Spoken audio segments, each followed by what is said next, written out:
Amigos míos, bienvenidos a bordo de este viaje de historias. Hoy tengo el privilegio y el enorme placer de contar con un invitado supremamente especial, eh, persona a la que admiro profundamente, y ya sabrán ustedes por qué. Pero después de invitarlos para que compartan y comenten estos contenidos con sus amistades, alrededor de una buena taza de café, los invito a que se suscriban en mi canal de YouTube, que es Néstor Armando Alzate, y lógico, este es mi canal oficial. Si en efecto a ustedes les gustan estos contenidos, denle me gusta. Activen la campanita para recibir notificaciones. Y decía que tengo un invitado muy especial, un gran privilegio y un honor para mí que nos acompañe en este contenido, porque además el tema que vamos a abordar es muy novedoso. Y aparte de novedoso, es algo que nadie se había atrevido a esculcar para encontrar las cosas que tal vez no salen a la luz pública, y que eso que no conocemos es justamente lo que le da dimensión al personaje del que vamos a hablar. Y que yo creo que es en esas aparentemente minucias o cosas escondidas en las que radica la genialidad de un individuo. Uno puede mirar grandes genios de la humanidad y a veces no entiende por qué se comporta de X o Y manera, o por qué su obra tiene X o Y características. Y eso que uno encuentra ahí no está ni a flor de piel ni expuesto para la gente, sino que subyace en su personalidad. Y quiérase que no, todos los seres humanos sacamos del subconsciente sin darnos cuenta muchas de aquellas cosas que hacemos y que probablemente nosotros no las vemos, pero los otros sí la ven. Pues bien, dicho esto, voy a presentar a mi gran amigo Diego Reyes Prieto, comunicador social, periodista, especialista en filosofía del derecho, y una noticia supremamente gratificante para mí: es finalista del Premio Rey de España este año. Entonces yo voy a poder sacar pecho y decir, ese es amigo mío, porque lo admiro profundamente. Y hago esta introducción indicando además que me sorprendió, porque esto lo plasmó en un libro. Me senté, tuvo la fineza de enviarme el texto, aún sin terminar de ser corregido y demás. Me senté y abrí la primera página y me tuve que dar, ya no puedo hacer nada más. Me tuve que ir hasta el final, por su prosa elegante, prosa que además con un lenguaje muy, muy maravilloso y con una hilación que se lo va llevando a uno, de esos libros que lo encarretan a uno. Pues Diego Reyes tuvo la temeridad y la osadía, lo digo así, siendo él muy joven, de meterse a esculcar la vida de Gabriel García Márquez para enfocarlo a él y su obra desde una perspectiva absolutamente desconocida. Por lo menos los biógrafos y la gente que ha escrito sobre Gabo no sé si no tenía conocimiento de esto o no se atrevieron a hacerlo. Diego, con esa temeridad que da la juventud, se arriesgó y se metió. Y no solamente salió a flote, sino que escribió una obra bellísima, bellísima, muy bien documentada, rigurosamente investigada y por lo tanto absolutamente creíble. El secreto de Gabo se llama el libro. Y es un libro que gira alrededor de la personalidad, digámoslo, no oscura en el término de que tenga secretos por allá horribles o cosas por el estilo, sino de lo que siempre guarda el ser humano, que a veces no le gusta compartir con los demás, pero que dicen mucho de él. Y es la parte esotérica de Gabo. Óigase bien, esotérica. Y no sé, Diego, si esa parte esotérica de Gabo tiene mucho que ver con sus raíces guajiras, de estos pueblos, primero animistas, en segunda instancia, que siempre ellos han vivido en ese realismo mágico del que después hizo gala Gabo, es decir, donde la realidad va de la mano con todo lo extraño de la naturaleza que adquiere una corporeidad, y entonces ya no estamos hablando de mitos o de leyendas o de espantos, sino de seres sobrenaturales que conviven con las personas, que a veces dirigen parte de sus vidas y que ellos mismos van construyendo el destino de los seres humanos. Diego, podemos hablar de ese Gabo desde esa perspectiva y qué fue lo que él, que a él lo forjó justamente desde esas raíces. Pues maestro Néstor Armando, para mí es un honor y un privilegio poder compartir esta charla con usted. Y le voy a decir a todos los que nos ven, a la audiencia que es numerosa y es miles de personas que lo siguen a usted, y por qué me siento tan honrado y tan chiquito, si se quiere, en esta conversación con un maestro como usted. Yo esto lo he contado muchas veces y lo he contado a usted, pero quiero que las personas lo conozcan. Yo trabajo en radio, hoy por hoy trabajo en radio, hago radio en la noche y hablo de misterios también. En RCN, Nocturno RCN, con correcto, Julián Parra. Correcto, con Julián Parra, que es el director del programa, y yo soy ahí el productor y coequipero de él. Pero nunca me imaginé hace 20, 25 años yo estar en esta posición cuando yo era un niño que llegaba corriendo del colegio a mi casa a hacer las tareas y acostarme muy temprano. Entonces mi mamá me decía, pero es un muchacho raro porque se acuesta a las 8 de la noche a dormir, los muchachos trasnochan. Pero la razón mía era fundamental, era muy importante. Era despertarme a la 1:30 de la madrugada, 1:30, para poder sintonizar un programa maravilloso que se llamaba Noche Buenos Días. Y ahí empezaba yo a escuchar a dos gigantes hablando de tantas cosas y temas y era delicioso. Iban como hasta las 4 de la mañana. Entonces yo me acostaba muy temprano para poder despertar y seguirlos a ustedes. Y el fin de semana trasnocharme un poquito para escuchar Enigmas del Mundo. Y ahí yo decía, qué maravilla poder uno hablar de estos temas, conocer de todas estas historias y hablar de la radio. Y gracias a Néstor Armando Alzate, yo tengo un radio, aún funciona por ahí, viejito, que yo sintonizaba el programa y creé un hábito que para mí es muy saludable, que es dormir con la radio encendida.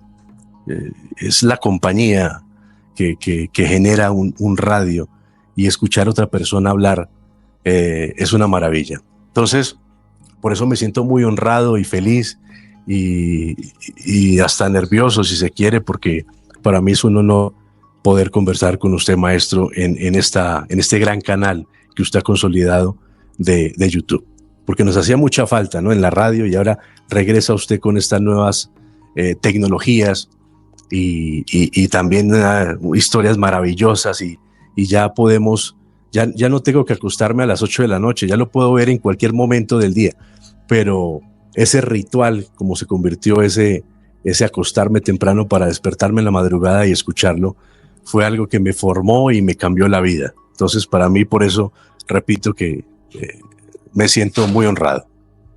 Me siento más honrado yo que me cuentes esto, que ya me lo habías contado, y se lo cuenten a nuestros compañeros de viaje. Y ahí es cuando uno dice, bueno, ha valido la pena. Ha valido la pena. Y por lo tanto hay que seguir aquí. Pero bueno, amigo, gracias por lo que me acabas de decir. Lo justiprecio en la medida en que debe ser. Y viniendo de ti, mi querido Diego, pues con mayor razón porque escuchar a unas personas que te dicen eso es como un estímulo, un incentivo para seguir haciendo lo que hago. Bueno, amigo mío, entonces ahora sí entremos pues en materia. Gracias por eso. Me siento profundamente agradecido con Dios, con la vida y contigo. Entonces ahora sí háblame de esas raíces de Gabo. ¿Se puede pensar que fue por ahí? Sí, sí, porque uno, sin lugar a dudas, uno puede tener unos dones y una genialidad, pero también el lugar donde uno nace y la familia que a uno le toca influye muchísimo. Eso ayuda muchísimo en lo que uno va a llegar a hacer en la vida, para bien o para bien o para mal. Pero antes de empezar a hablar de Gabo, quisiera contarles brevemente cómo decidí yo mirar esa faceta oculta de Gabo.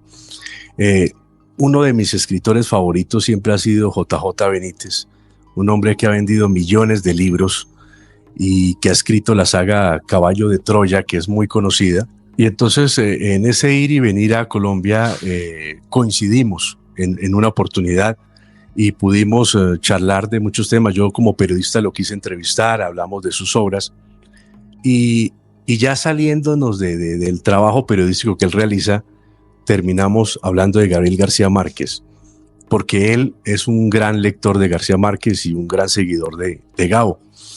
Y en esas investigaciones, pues él tiene un libro sobre Julio Verne, por ejemplo, y el libro de Julio Verne es mostrar también esa cara oculta de Julio Verne, y dijo, algo similar le tuvo que haber sucedido a Gabo, porque lo que escribe y la forma de periodos de tiempo en el que él escribió es un Gabo distinto.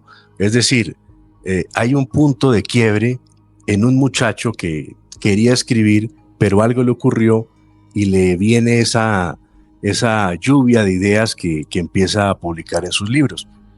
Entonces, por eso me dijo, bueno, yo quisiera escribir ese libro, pero no lo voy a hacer porque ya tengo más de 75 años, el peso de tanto trabajo. Tengo mis textos también que a muchos no se han publicado, estoy trabajando en publicarlos.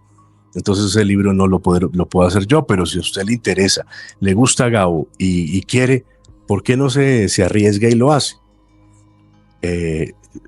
Yo no había escrito una página, pues me gustaba escribir, pero no tenía ni idea de cómo hacer un libro, pero me decidí precisamente porque la pasión de escribir siempre me ha acompañado y yo dije, ¿por qué no me arriesgo y lo hago? Entonces ahí empieza la investigación, Néstor, y poder mirar esa cara oculta de Gabo. Y encontré cosas muy curiosas, cosas muy interesantes. Por ejemplo, Gabo, cuando era muy joven, él vivía en Bogotá porque estudiaba Derecho en la Universidad Nacional.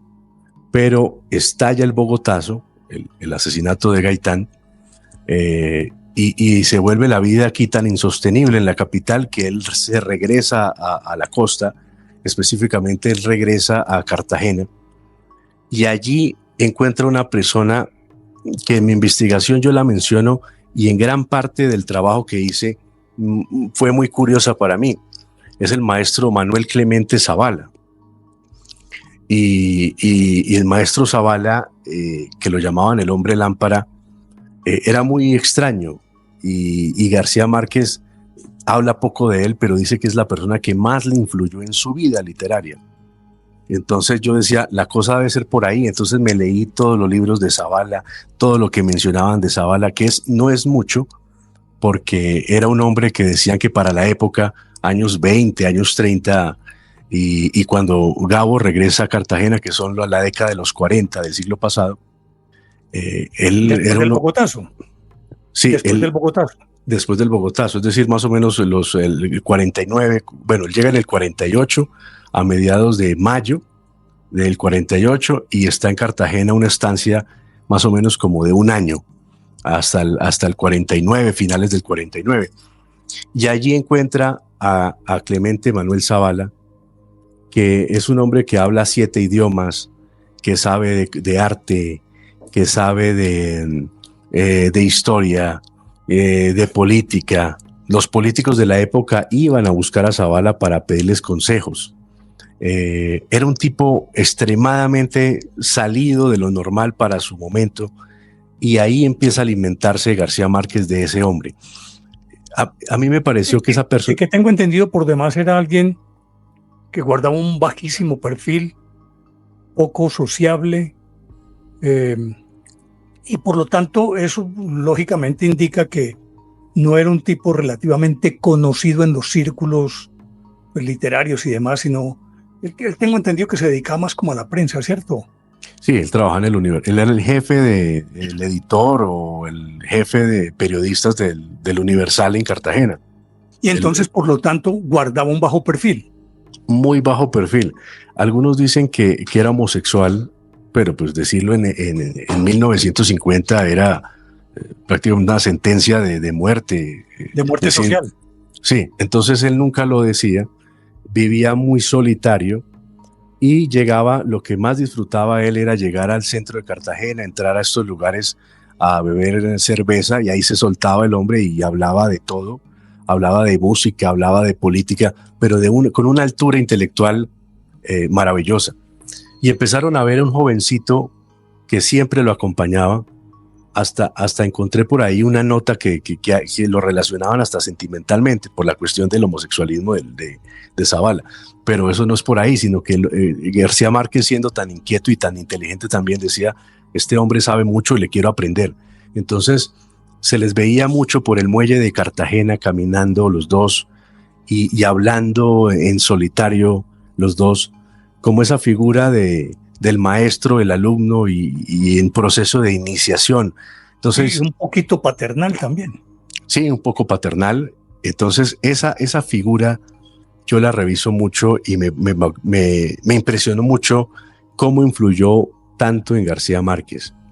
Y después dicen que García Márquez estuvo en Barranquilla y que allí encontró el grupo de Barranquilla y que eso lo marcó muchísimo, pero más que ese grupo intelectual en Barranquilla, lo que más lo marcó principalmente fue esa vida en Cartagena y esa compañía del maestro Clemente Manuel Zavala.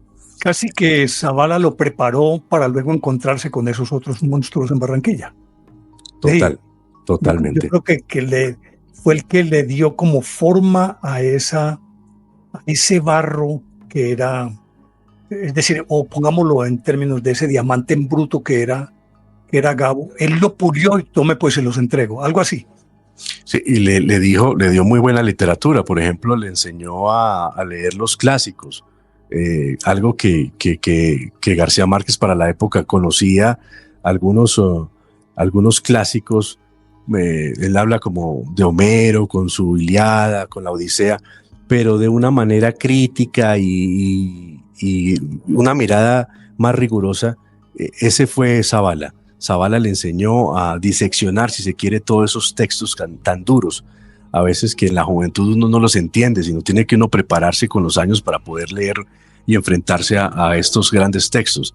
Entonces, desde muy joven, Zavala le enseñó eso a Gabo.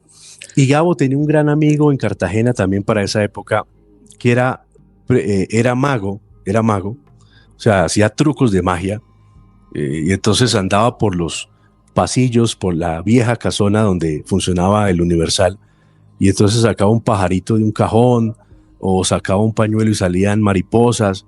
El hombre hacía eso, y se hizo muy buen amigo de Gabo, se llamaba Guillermo el Mago Dávila, y yo alcancé a hablar con él. Tenía 95 años cuando conversamos. Murió al poco tiempo de que lo conocí. Pero él me dio grandes pautas de ese Gabo desconocido. Y me decía, yo estuve muchas noches, pero muchas noches con Gabo, caminando por las murallas de Cartagena, por ese centro histórico, hablando precisamente de lo mágico que es Cartagena, en el sentido de que tiene nombres, las calles son con nombres maravillosos, existe la casa encantada, la iglesia embrujada, y también hablaban de ovnis, por supuesto. Y él decía que era un fiel creyente, me dijo el Mago Dávila, me dijo, García Márquez era un fiel creyente de que existía vida en otra parte del universo y no éramos los únicos con seres inteligentes en un planeta. Entonces, esa afición la compartieron los dos y caminaban hasta altas horas de la madrugada a orilla del mar o por las callecitas de Cartagena hablando de todos esos temas. Lógicamente después terminaban mamando ron o comiendo carne encebollada que les encantaba, o carne de tortuga. Es que habían unos platos muy exóticos que los vendían así como en la calle en Cartagena, en un lugar donde le gustaba ir mucho a Gabo, porque había como un lugar de comunión con pescadores, y también atendían hombres vestidos de mujer, o sea, hombres transvestidos, travestis, y que para la época era sumamente raro, pero todo eso le llamaba la atención a Gabo, porque tenía una mente muy inquieta, y eso después llegaba al Universal, y escribía artículos respecto a esa vida compleja y exótica en Cartagena. Entonces, esa afición y ese gusto por lo paranormal, por lo misterioso, es mi punto de partida de la investigación, Néstor. Esa vida de ese Gabo joven. Ahí hay un episodio del cual está narrado en el libro, y yo investigué al máximo en lo que pude. Y les voy a contar a las personas que nos están viendo, y si quieren ahondar más en el tema, pues todo está en el libro. Pero es la cuestión de una luz que él ve una madrugada. Estaba solo en la playa. Una luz como que... Después de una noche de rumba se fue a caminar solo.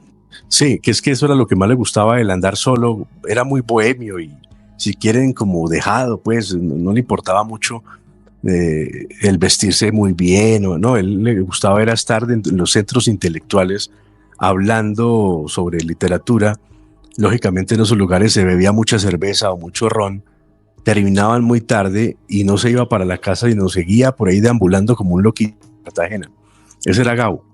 Y en ese deambular aparece un día solo una luz que titila y que a él le llama la atención, y fija su mirada en el firmamento, en esa estrella.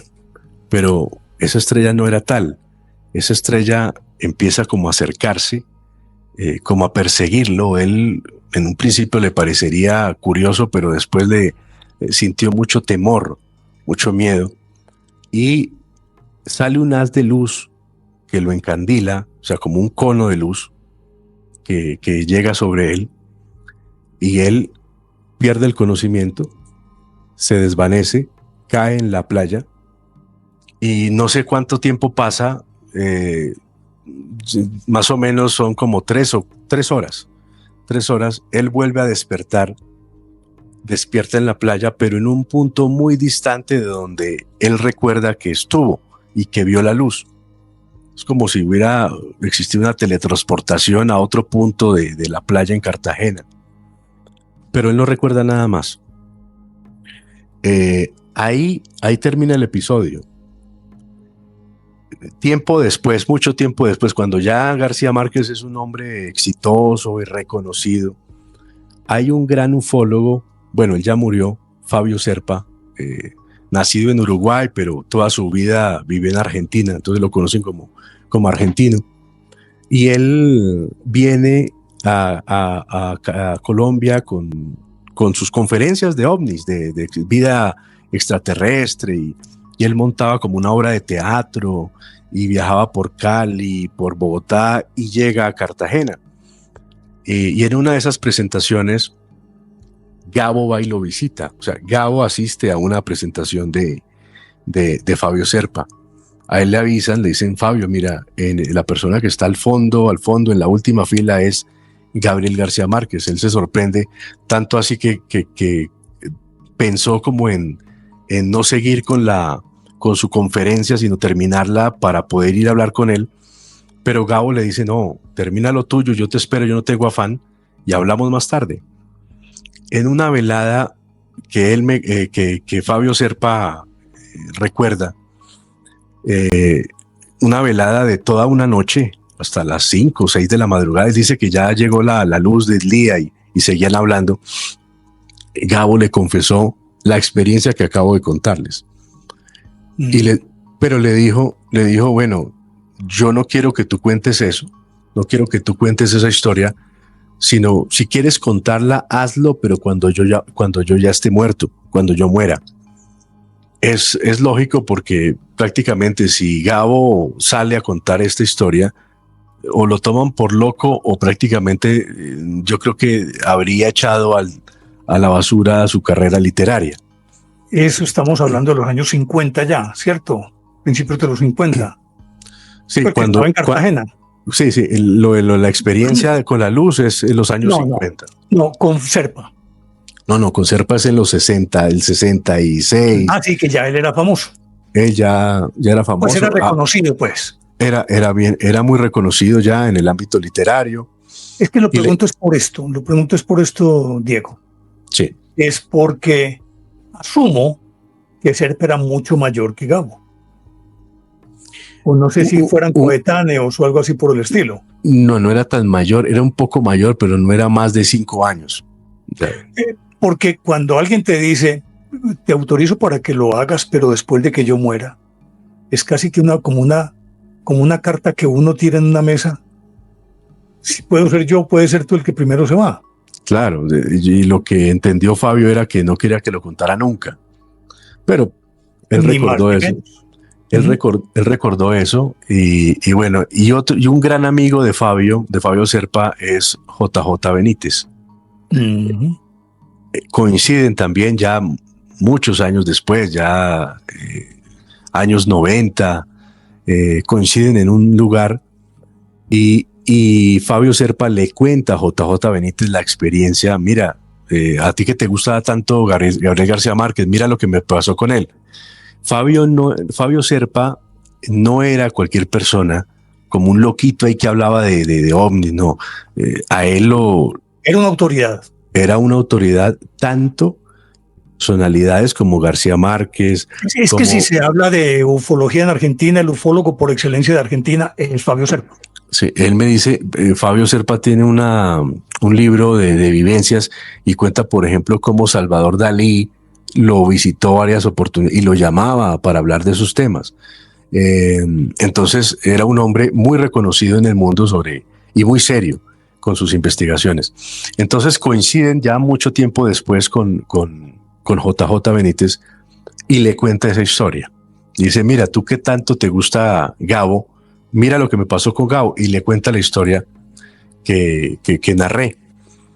Siempre JJ Benítez, pues Gabo murió en el 2013 y JJ Benítez entonces pues se guarda esa historia también y piensa en escribir un libro, en investigar un libro, pero nunca lo puede hacer.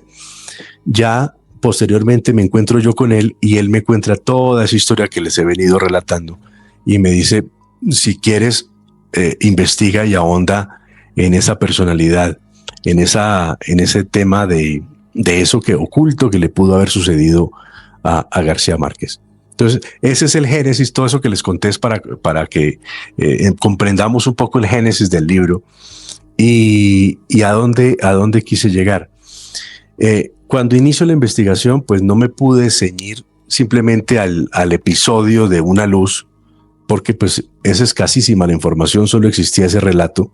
La familia siempre negó todo, no me dijeron era porque eso es mentira, no, sino me dijeron era que Gabo era muy reservado, extremadamente reservado con muchas cosas, y que posiblemente si le sucedió eso, él no lo iba a contar ni se lo contó a su familia. De pronto la Gaba, Mercedes lo sabía, pero hasta allá no pude llegar. Y además ella también nos dejó muy pronto, murió muy... después de Gabo fue muy pronto que también y empezó con problemas de memoria, entonces no pude hablar con ella. Y entonces la familia nunca conoció esa historia de primera mano, ni que Gabo se lo hubiera contado a ellos, sino simplemente existe esa confesión que en algún momento le hizo a Fabio Serpa, que es una persona muy seria y que no tiene por qué haberse inventado eso. Ese fue el punto de partida de la investigación. Es decir, casi que uno iniciar una investigación a partir de un rayo que cae. Cayó el rayo y yo voy a empezar a hacer una investigación. Un rayo que cayó, bueno, y ahora, ¿qué es lo que voy a hacer con esto? ¿Por dónde es que voy a justificar esto o esto para qué me sirve. Porque si él no lo contó, pero lo leo en tu libro, que a partir de ese momento la actitud y la obra de Gabo cambió. No el lenguaje, pero sí la forma, lo cual es un punto de partida, un punto de quiebre en su vida o de inflexión en su vida. Sí, porque él tenía en mente un libro, su primer libro se iba a llamar La Casa, que posteriormente terminó siendo lo que fue 100 años de soledad. Pero La Casa nunca prosperó y él andaba con unos escritos por esa época que luego se terminó publicando como La Hojarasca, que fue su primer texto. Entonces, por las fechas coincide que La Hojarasca se publicó sobre el año 52, 53, es decir, pocos años después del momento en el que le hubiese ocurrido esa experiencia con la luz. Entonces, además él tuvo problemas, bueno, como todos los seres humanos, problemas de bueno, ¿y yo qué estoy haciendo con mi vida? Se deprimía mucho. García Márquez se confundía mucho, no sabía qué hacer, no sabía si seguir estudiando derecho, hacerle caso a la familia, o escribir, o trabajar en otro periódico, o irse para Barranquilla, completamente confundido, desorientado. Y después de lo que yo fui muy riguroso con las fechas, porque eso a veces no hay que mirar solo el texto, sino el contexto para entender muchas cosas. Entonces, en esas fechas, yo dije, evidentemente Gabo empezó con una idea fija de su escritura, de su literatura, posteriormente, después del 48, donde pudo haberle sucedido esa experiencia que les narré. Entonces, el punto de partida fue ese, pero yo dije, bueno, pero ahí no me sale sino un ensayo o una opinión, y yo quiero investigar más sobre eso, hay que ahondar más sobre eso. Ahí es cuando empiezo a mirar esa figura de un hombre colosal. Yo lo digo que el trabajo fue redescubrir a Gabo, porque uno lo conoce como el gran escritor, como el Nobel, con esa faceta medio harta de su política, que eso es un punto aparte. Sí, que eso no tiene nada que ver con esto. No tiene nada que ver con su genialidad. Es una opción humana. En estos días precisamente hablaba de Gabo y alguien me dijo, no, es que a mí no me gusta porque hombre, nosotros estábamos hablando del escritor. Usted no juzgue a la persona, juzgue el escritor. Eso es lo que importa. Correcto. Y Néstor, y ahí empieza a brotar un abanico de posibilidades y de imposibles, si se quiere, de un hombre que me dejó sin aliento, porque empiezo a mirar y él en su juventud pues vivía con una familia, él se crece en los primeros años con su familia, con la familia de la mamá, pero ellos tienen ascendencia guajira, viven en Macondo, en Aracataca, y su abuela Tranquilina era una persona que hablaba, por ejemplo, con sus hijas. Ella tenía varias hijas de esas familias costeñas que eran muy numerosas, entonces tenían 10, 12 hermanos, 13, 15, pero varios ya habían muerto, y me encuentro que ella hablaba con ellas, con esas hijas muertas, o con la comadre fallecida hace 10 años, pero hablaba como estamos hablando tú y yo. Es decir, ella se sentaba en esas sillas, en esas mecedoras, y Gabo, muy pequeño, veía eso y pues dice, él después en sus memorias dice que eso le causó mucho pánico y mucho miedo. Es que al principio de esta conversación lo primero que te pregunté era si esas raíces en las que él creció, ese medio en el que él creció, que además era el único varoncito entre un montón de tías y entonces como que era el niño mimado de todos, y ver esto, por ejemplo, lo que ocurría con su abuela Tranquilina y con ese ambiente surreal en el que en el que lo cotidiano se mezcla con lo fantástico. Por eso preguntaba yo si al principio si eso fue determinante en el desarrollo de su personalidad y de su obra. Y totalmente, porque muchos de los personajes de su gran obra, 100 años de soledad, uno los encuentra en esa etapa de su vida. Y uno ve, por ejemplo, el coronel Aureliano Buendía, cuando es pequeño, y es el vivo reflejo del Gabo de esa época, del pequeño que tenía premoniciones, que tenía problemas al dormir, y de esa época de pequeño, con esa casa, yo la llamo como una casa encantada, con esa abuela que hablaba con los muertos, y todo ese ecosistema, pues, como tan surrealista, él empieza a sufrir de sonambulismo, pero un sonambulismo sumamente extraño. Pues hay casos de sonambulismo de ese tipo, pero extraño, tan extraño que Gabo se le despierta, o no se despierta, mejor se levanta en estado de sonambulismo, camina por la casa, se sale de la casa y lo encuentran, no sé, 3 horas después a una distancia increíble. Entonces, y en estado de sonámbulo. Entonces, esas cosas me parecieron a mí muy extrañas, y más que maestro, cuando yo investigué o leí casos de personas que han sido abducidas, por ejemplo, durante la historia, hay cosas que se asemejan mucho a lo que le sucedía a Gabo, como pesadillas, como ideas así que le vienen en la cabeza. Y decías que predecía cosas y que tenía esa precognición de va a llegar alguien, y le decía al papá y a la mamá, va a llegar alguien, y era algo así.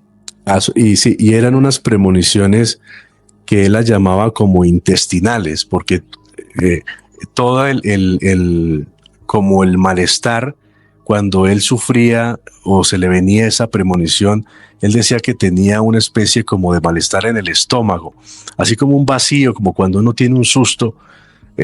Eso le sucedía a Gabo. O como cuando uno está montado en un avión y viene un bajón. Eso, o se descuelga un ascensor. Ese vacío en el estómago le aparecía cuando él tenía esas premoniciones. Le avisaba. Sí, y las premoniciones él tuvo premoniciones de todo tipo, tanto de saber que alguien de su familia estaba mal, o necesitaba algo, o requería de su ayuda. Entonces él pensaba, por ejemplo, en su mamá. Él, viviendo en México, pensaba en su mamá, y él llamaba a la mamá todos los domingos. O sea, era raro que lo llamara un lunes, un martes. No, él llamaba a la mamá siempre los domingos. Pero cuando le sufría eso, esas sensaciones, y decía a mi mamá, él llamaba un martes. Contestaban en la casa de Cartagena y decían, Gabo, pero qué milagro, que en una época donde no eran celulares. Gracias, menos mal llamaste. ¿Y qué pasó? No, que tu mamá está que te pregunta desde esta mañana que quiere hablar contigo porque volvió a tener un episodio de vértigo. O sea, cosas así, que se salen de una simple coincidencia.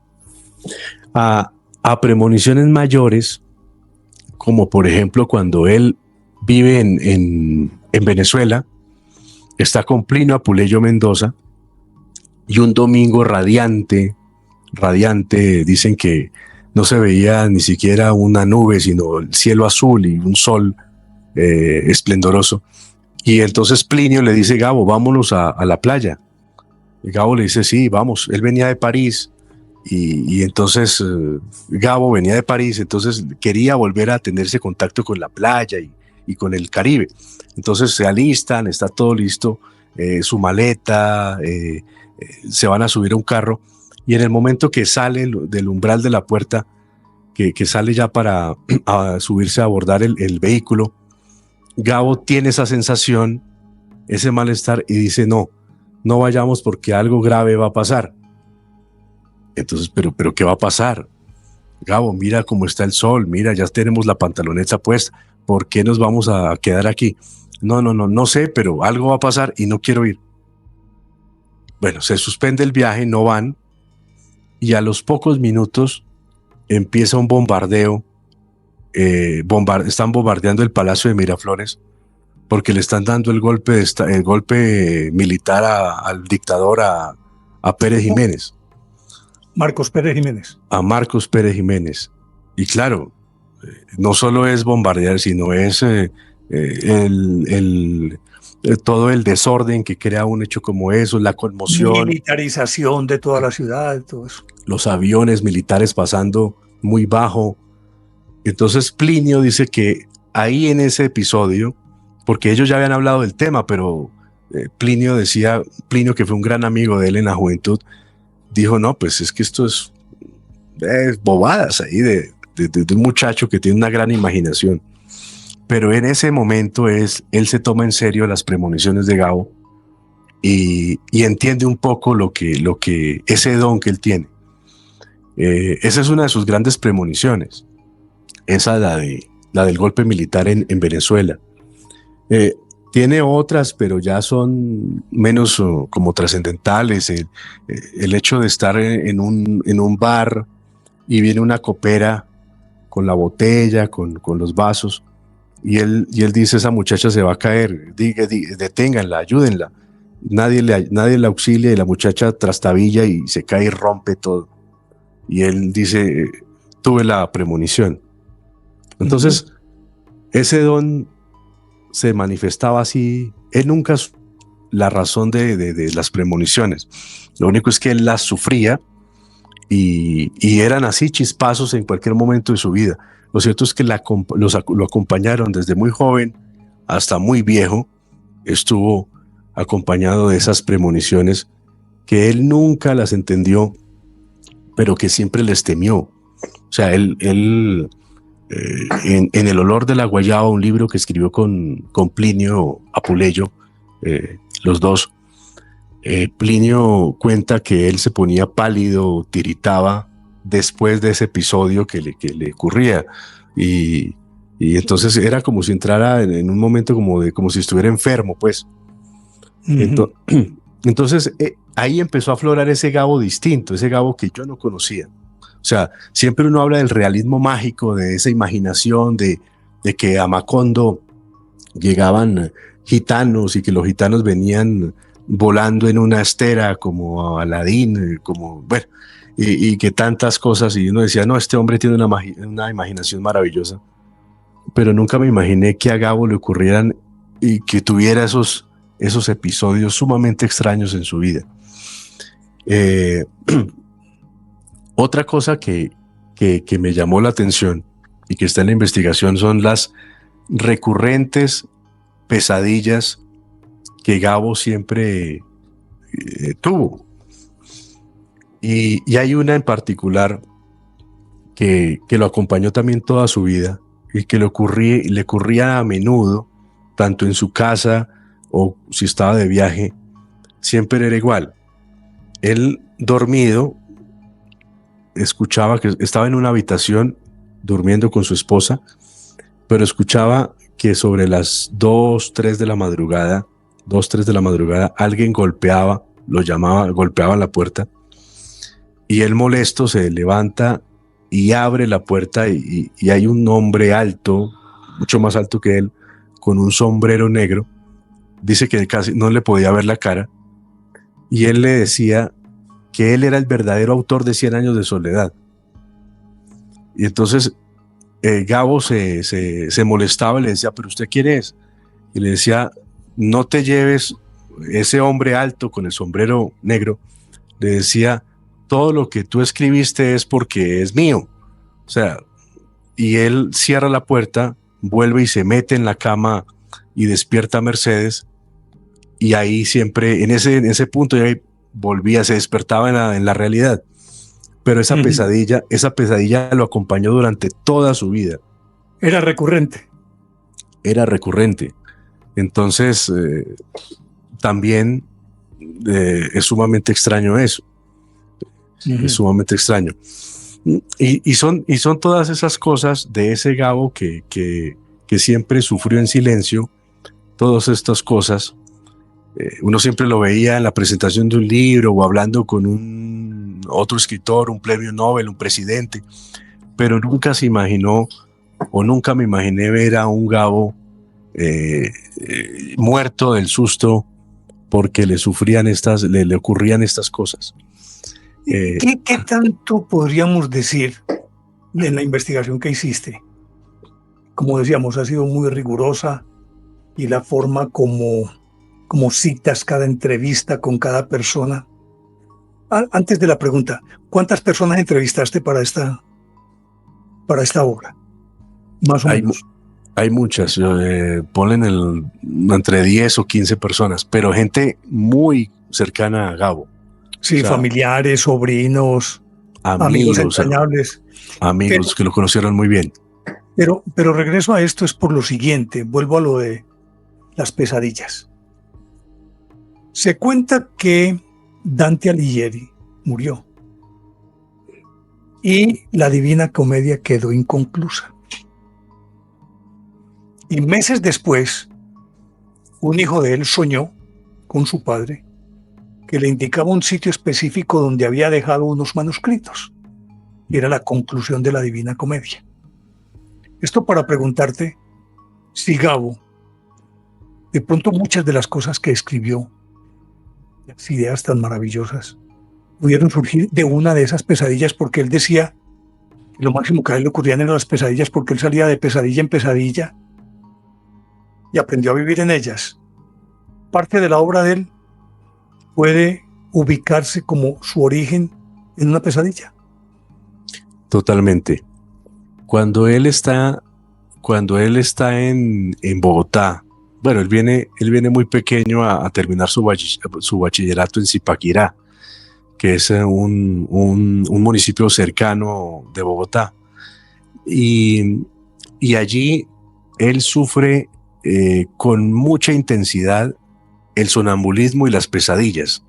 Él está en un internado, entonces imagínate durmiendo en la misma habitación con 3 o 4 compañeros, pero los compañeros ya hacían paro y le decían al director: es que yo no duermo más con ese señor, con este muchacho, porque se levanta gritando o se levanta dormido a caminar por el colegio, y a veces cuando tiene las pesadillas pues se despierta gritando, y nosotros vivimos asustados con este tipo.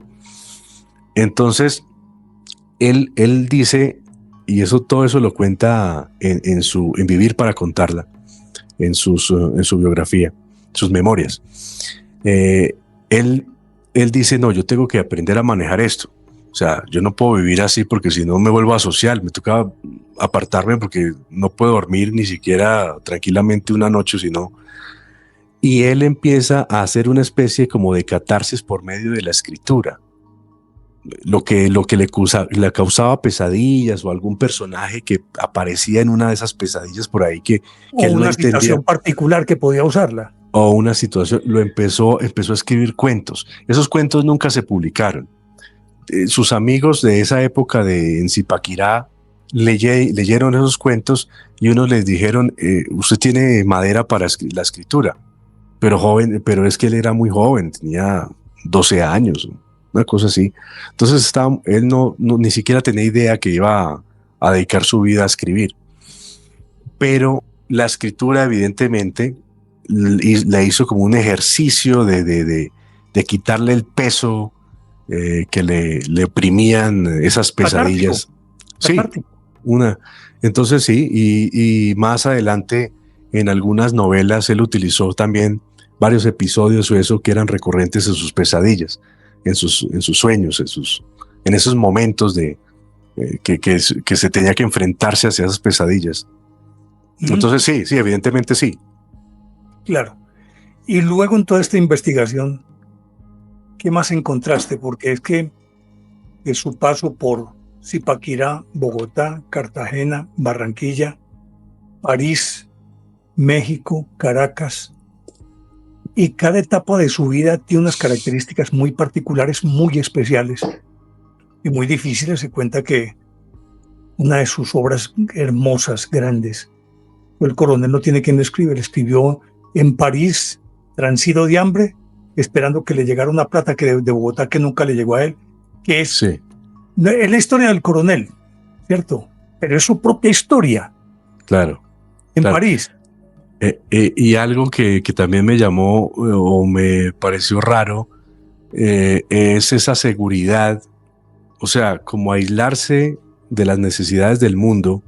Entonces, hambre, que es que no me llega el dinero para poder pagar la habitación. O sea, esas necesidades que si me ocurren a mí, sí, Abstraerse de todo el entorno. si me ocurren a mí, yo no puedo trabajar porque mañana qué hago si no tengo para la cuota de mi apartamento o mi hija necesita lo del colegio. Él tenía esa extraña facilidad de abstraerse, como dice usted, Néstor, y eso pasaba a un segundo o tercer plano. Para él lo importante era escribir en ese De momento. hecho, eso fue lo que ocurrió con 100 años de soledad, que se encerró 18 meses y se olvidó de las necesidades y del hambre y de todo lo que ocurría en su casa. Y tengo entendido que su esposa empeñaba joyas y abrió créditos y demás para poder sostener la casa mientras él estaba escribiendo. Así fue, así fue. Y es la extraña seguridad de que todo iba a estar bien después de que terminara la obra. Eso ocurrió en El Coronel no tiene quien le escriba, ocurrió en 100 años de soledad, ocurrió en otras obras en las que él estuvo en momentos muy difíciles, no solo económicos, sino de enfermedad también, porque él le diagnostican cáncer muy joven. Lo que pasa es que el cáncer como que en un tratamiento rápidamente como que lo controlan y pasan 20 años, reaparece el cáncer y es lo que finalmente lo mata. Pero esas cosas que pueden ser muy duras para cualquier ser humano, para él, no sé, pues tenía una manera de aliviantar todo eso que no lo afectaban en su trabajo. Entonces, esa extraña seguridad de que lo importante es terminar su obra y no esas necesidades que nos volverían locos a cualquier persona. Él se cuidaba muchísimo, muchísimo físicamente cuando estaba escribiendo un libro. Es decir, no salía a fiestas, no salía a reuniones, evitaba los viajes y evitaba subirse a un avión durante el tiempo en que estaba escribiendo una novela. Vaya, dígale a uno que es que era supersticioso, sí lo era, Iba a preguntar pero eso. era sumamente supersticioso, al extremo. Tal vez ya algunos decían que era, los que no lo conocían, les caía muy mal García Márquez de entrada, porque él desde que iba a un restaurante era pendiente de la sal, que no se regara la sal, que le sirvieran por la derecha y no por la izquierda, que bueno, todas esas cosas le preocupaban a él y entonces era muy incómodo acompañarlo. Me imagino que era algo que ya traía desde aquella niñez al lado de su abuela tranquilina, que vivían en un mundo supersticioso y que por ende a un niño de esa edad tiene que contagiarlo esto. De ahí entonces su obsesión por las mariposas amarillas y el color amarillo, que dicen que en particular era para él el color de la suerte y era como una especie de ensalmo, como un protector, algo así por ese estilo. Sí, y las mariposas a él siempre le llamaron la atención, le gustaron. Hay un personaje en 100 años de soledad que cuando él va a la casa del Macondo, siempre cuando él se retira, cuando él desaparece, siempre deja un halo como de misterio, porque hay unas mariposas amarillas que revolotean. Babilonia. Es Mauricio Sí, Babilonia. Mauricio Babilonia. Pero es que Mauricio Babilonia sí existió y él conoció a una persona, pero no eran mariposas, sino eran polillas. Y eso le ocurrió en la casa de los abuelos. Que cuando el hombre se iba, y creo que era como alguien que arreglaba la luz, como un electricista, pero cuando el hombre se iba, a Gabo le parecía muy raro que siempre quedaban revoloteando polillas y entonces él cambia esa figura por las mariposas que siempre le gustaron. Y el amarillo para él fue providencial en todo momento, tanto así que él pedía rosas amarillas o alguna flor amarilla que estuviera en su escritorio, o si iba a cenar, que se la pusieran en la mesa.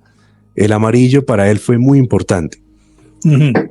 No le explica por qué, pues él da unas explicaciones, pero no son pues, él dice que es el color del oro y que el oro pues es riqueza, pero sí siempre fue muy ritualizó toda su vida en torno a estos símbolos, a estos signos como el amarillo, como el color blanco también. Por eso cuando fue a recibir el Nobel se negó a recibirlo de frac.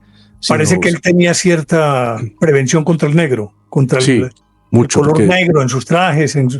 que porque era un color de luto y siempre le lo asociaba con la muerte. Por eso llevó el Entonces liqui blanco. llevó el liqui blanco, que él después se echó, porque eso sí era un vendedor de cuentos, en el buen sentido de la palabra. Él tenía una imaginación, entonces él decía que era el traje oficial del Caribe, entonces que él no era él era un hombre del Caribe, entonces que el liqui era por el traje nacional del Caribe, y ese cuento se lo echó allá a los del premio Nobel, y entonces le aceptaron eso. Pero el trasfondo de todo era que él tenía una aversión al negro y no quería ponerse un frac de ese color. Viendo ese color amarillo, regularmente el color amarillo también, y tú que has estudiado también como estas otras áreas, porque te gusta este periodismo de misterio que hacemos, pues, y no solamente es ovni, sino otros aspectos, es un color muy de la alquimia. ¿Qué tanto Gabo pudo haber tenido relación con círculos cerrados, esotéricos, prácticas de esta índole, viniendo de donde venía, de La Guajira? Era apenas comprensible que tuviera esa inclinación. Sí, no hay mucha información, pero sí hay indicios. No que él haya pertenecido a alguna sociedad secreta o que habría sido hasta fascinante, pues. Masón, Rosacruz, cosas por el estilo.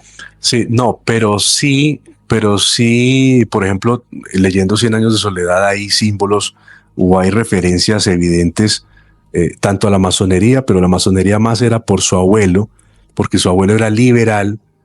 Claro. Y esos liberales del principio de la guerra de los 1000 días. De los 1000 días eran masones. Rafael Uribe y todos ellos eran masones, y eso influyó también mucho en él. Entonces hay mucha referencia en sus libros de esos temas de masonería.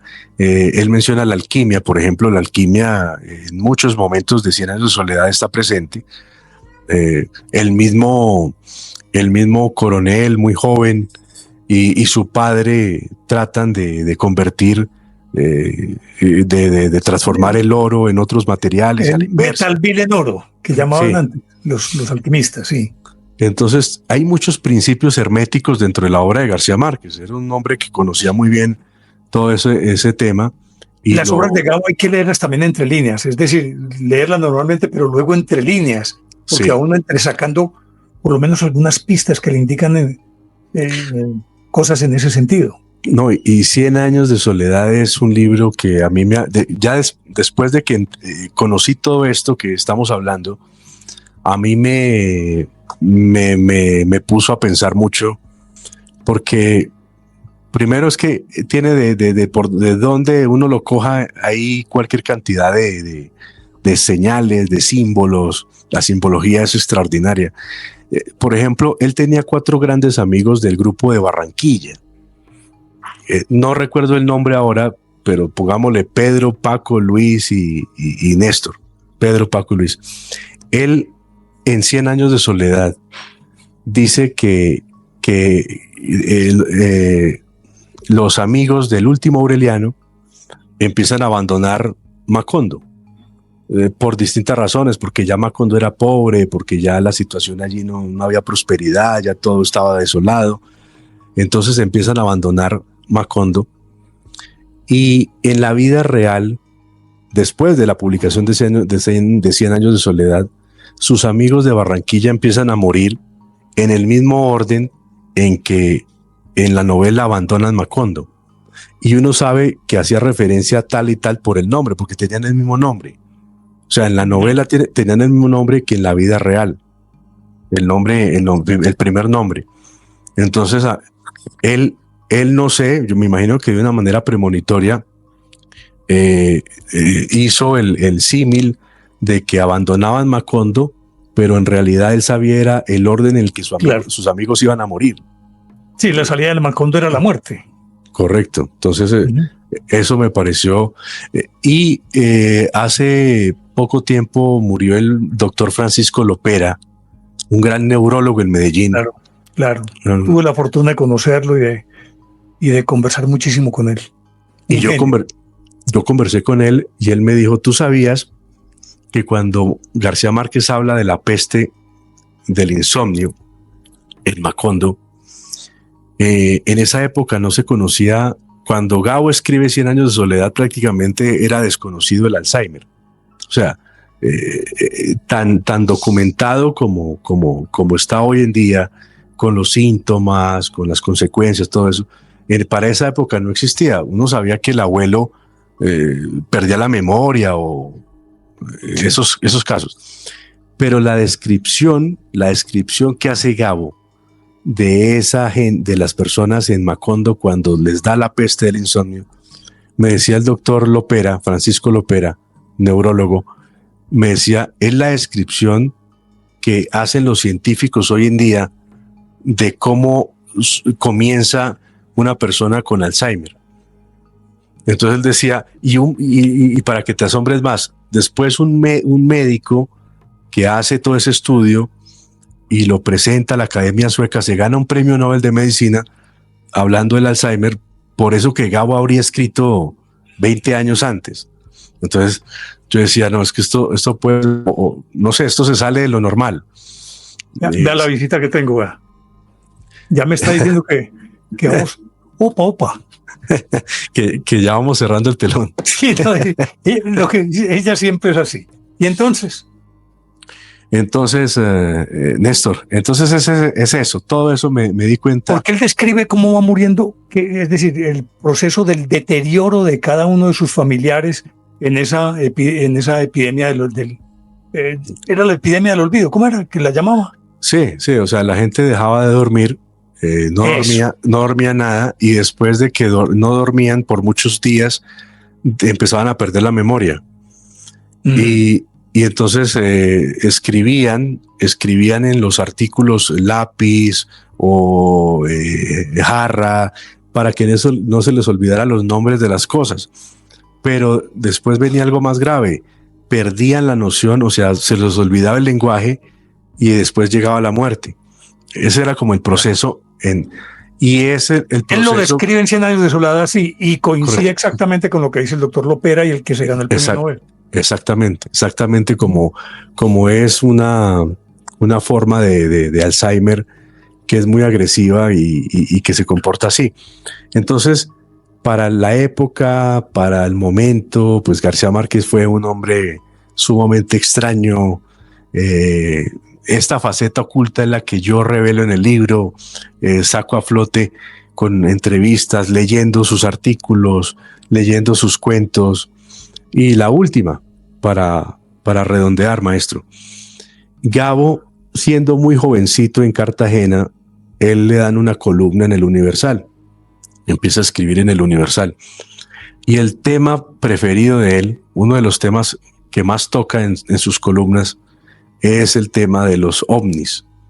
Bueno, él no lo llamaba ovni, le llamaba era platillo volante. Y entonces tenía una noción. Perdón, porque estando en Cartagena fue en el 49-50, ¿cierto? Más o menos. Sí, correcto. Y hacemos la retrospectiva. Correcto. Y entonces yo relaciono. Recién Kenneth Arnold en el 47, ¿te acuerdas? Fue el que denominó platillo volante y de ahí se destapó todo eso. Me imagino que coincide con eso, se interesa porque él se interesaba en todo y ahí toma ese gusto también. Sí, pero leyendo esos artículos, esas columnas, tenía una opinión muy bien formada y fundamentada del fenómeno. Y yo digo, uno en Cartagena en los años 50, pues había llegado. Que lo que se sabía de ovnis era una cosita pequeñita. Yo no creo que existieran ni siquiera alguna revista especializada que tocara el tema, no. Pero aún así él tenía un concepto muy bien formado del tema y lo refleja en esos artículos. Eso me pareció nuevamente también raro. Y otro es que en 100 años de soledad, en su gran obra, hay ovnis. Él dice, cuando ocurren momentos así neurálgicos, importantísimos en la obra, él dice que discos anaranjados surcan los cielos y que los veía algún personaje y no sabían interpretar qué significaba eso. Pero él lo pone. Y hasta de manera alegórica, ¿cuál es Úrsula? La que es ascendida que no la recuerdo cómo es que se llama. No, de la sábana que es ascendida. Sí. Amaranta. Amaranta, sí. Amaranta, ¿cierto? Que es ascendida. Ahí implícitamente está dando también como una cierta pista de una abducción o algo así por el estilo. Aunque estoy hablando pues de una manera muy fantasiosa, pero hablar de Gabo tiene que hablar uno fantasiosamente también. Y la última, porque es que son muchas, pero pues estoy escogiendo unas muy atractivas, es él en 100 años de soledad escribe que la matrona de la novela, Úrsula Iguarán, muere un jueves santo y muere en un día que estaba haciendo tanto calor que las aves se estrellaban contra las ventanas y morían en el interior de las casas. Así lo narra él. Él muere en el 2013, García Márquez muere en el 2013, muere un jueves santo, y ese día en la casa su hijo, uno de sus hijos, estaba en el estudio donde él trabajaba y una golondrina se estrella contra una ventana, rompe el vidrio y la golondrina cae muerta sobre el sillón donde Gabo se sentaba a trabajar. Y eso lo narra el hijo posteriormente. Claro. Entonces, otra cosa rara que yo decía, esto se sale de lo normal, y todo ese es el insumo de mi libro El secreto de Gabo. Sí. ¿Qué fue lo más sorprendente en toda esta investigación que dijeras, estoy perdido por dónde volteo y de pronto se te aparece algo de manera, porque cuando uno está buscando algo y la búsqueda es obsesiva, regularmente van apareciendo las cosas que van necesitando muchas veces de la manera más extraña e ilógica? ¿Qué fue lo más extraño e ilógico que te ocurrió en esta investigación? Bueno, son muchas cosas, pero lo más extraño y también curioso es que mucha gente que lo conoció sabía de estas cosas, pero para ellos era como paisaje, como, es que a él le pasan cosas raras. Pero ya después de que yo tenía una conversación con ellos y les contaba todas estas cosas que estamos hablando, es que Úrsula Iguarán murió el jueves, ellos como que caían en cuenta y decían, sí, o sea, yo nunca me había puesto a detener eso, a pensar en eso, y de verdad eso es extrañísimo, o sea, ¿y por qué? Y Entonces era como que la gente caía en cuenta, gente que lo conoció muy bien, caía en cuenta de esa realidad paralela en la que habitaba Gabo, esa realidad paranormal, pero que nunca le habían parado bolas y que terminó para ellos siendo muy fascinante como lo fue para mí. Entonces claro. Eso me pareció curioso. En suma, Gabo sí era, lo pongo de una manera metafórica. Muchos dicen que Gabo no era de este mundo, ¿cierto? Sí. ¿Es cierto? ¿Lo crees? Yo también, yo lo creo. Yo pienso que hay muchas personas, no es... no estoy diciendo extraterrestre, sino de manera metafórica, es un ser excepcional, fuera de todos los moldes. Sí, y no es como un infiltrado que llaman en la ufología, que alguien que viene de afuera y toma cuerpo aquí. No, tanto así no. Pero sí era un hombre que venía destinado a cambiar la historia con su literatura, era un hombre que y necesitaba de pronto un empujón, como le ocurrió a Jesús también y a muchas personas, grandes personalidades en la historia, y necesitaban un empujón porque llegan en un momento en que se sienten atrapados en el don que tienen y no saben qué les está pasando y tiene que ocurrir algo. Entonces aparece un personaje, aparece una luz y les clarifica las ideas y de ahí ya siguen. Entonces yo creo que a Gabo le pasó eso. Uno tenía una misión que cumplir con su literatura, todo eso, y bueno, y era un hombre que era salido del molde, no era un hombre normal. Todas estas cosas las cuentas en tu libro. Todo está en mi libro. De una manera maravillosa. Que tengo Además, la fortuna de haberlo leído antes de ser publicado. Gracias por esa confianza en mí, que me remitiste el texto original. Que justiprecio mucho ese gesto tuyo, que me pareció maravilloso. Y van a encontrar muchísimas cosas más en este libro. Diego, yo creo que cuando uno se embarca en proyectos que parecen unas quimeras y es capaz de sacarlo adelante, pero no es cuestión de sacarlo, sino de hacer una cosa tan bien hecha, tan perfecta, entiende uno que definitivamente la frase aquella, no sé si fuera de los hermanos Wright, que decían: nosotros hicimos lo imposible porque no sabíamos que eso existía. Sí. Hicimos lo imposible porque no sabíamos que imposible no existía. Y yo creo que esta labor titánica que te llevó más de 5 años, ¿no? Sí, más o menos entre 5 o 6 años fue la investigación. Tiene su fruto. Y yo, en lo personal, lo recomiendo. Este libro ustedes van a disfrutar al máximo, porque además la forma de escribir de Diego es exquisita, es maravillosa. La forma de usar el lenguaje, su concisión, la hilación, el suspenso que va manejando a lo largo de toda la obra, las referencias que hace de cada entrevista, de textos, de obras. Muy bien logrado este libro. Yo lo recomiendo. Pero además tú tienes un canal de YouTube, ¿cierto? En YouTube me pueden encontrar como Misterio Diego Reyes.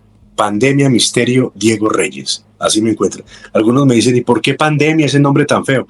Es que nació en la época de la pandemia y yo le puse Pandemia Misterio y después se quedó así porque a la gente le gustó, y cuando las cosas gustan no hay que cambiarles.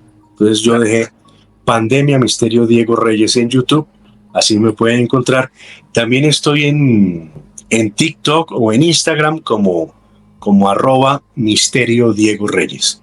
Ahí en esas dos vías se pueden comunicar conmigo por Instagram o por TikTok, Misterio Diego Reyes, o en el canal de YouTube Pandemia Misterio Diego Reyes.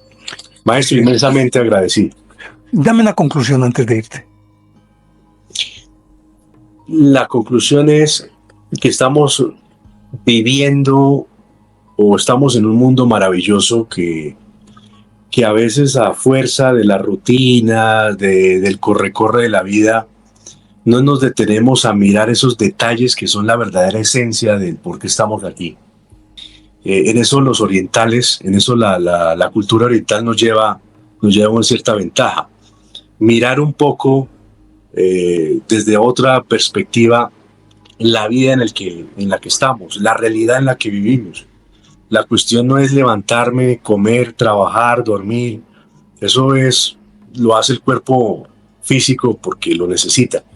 Estamos aquí en esta realidad por algo distinto, para conocer otras formas u otras razones de la vida, que no solo es lo físico, sino hay un más allá, que todas las personas lo tenemos, y que lógicamente hay esas grandes mentes que han estado por aquí en este planeta y que nos lo han dicho en una obra o en un discurso, y a veces nosotros no les paramos bolas. Gabo tiene una obra llena de simbología, y a veces a mí me choca que digan: es que eso es realismo mágico. O sea, realismo mágico es como inventarse las cosas. Para mí no es inventarse las cosas, sino es que él como de una manera un poco en código, nos lanza así datos en sus obras, y la idea es que el lector pueda tratar de resolver y entender ese mensaje que es la finalidad de cada obra. Como si viviera en dos dimensiones, Así la es. real y la surrealista. Así es, maestro. Diego, ha sido un inmenso placer El placer es mío, maestro. En este canal. Agradezco que hayas aceptado la invitación. Te deseo toda la suerte del mundo con el libro, porque además, primero, como persona te mereces todo lo mejor. Y en segundo lugar, la obra es muy bien lograda, muy bien hecha, es maravillosa. Felicitaciones y gracias por acceder a conversar conmigo. No, maestro, para mí es un sueño esta conversación, y para mí, por eso son los pequeños detalles. Una persona que admiré y que admiro tanto desde mi niñez, y que ahora pueda conversar y que él tenga la posibilidad de conocer mi trabajo y de evaluarlo desde su punto de vista, para mí es más que un privilegio. Así que, maestro Néstor, gracias, de verdad, y a todos los que lo siguen, que es una familia maravillosa, una familia numerosa. También les agradezco mucho que se hayan detenido en conocer un poco de mi trabajo, y espero que nos podamos ver o conectar a través del libro del secreto de Gabo. Y muchas gracias.